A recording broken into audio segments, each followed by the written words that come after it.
గడపల్లో నువ్వు పచ్చని తోరణమై వెలుగును పంచే వేకువని ఆకలి కడుపులకు ఆసరవే నువ్వై ఆపద తీర్చే గంటై నిలిచే ధైర్యం నువ్వన్నా.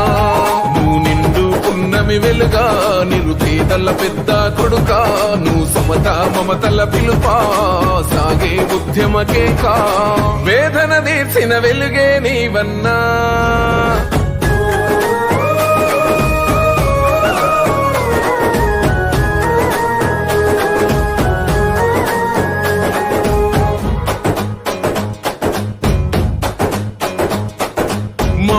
నీవై మా శ్వాస నీవై మా వెంట ఉంటావు మా గోస తీర్చావు పిట్ట పిలుపుగా నేనున్నానంటావు.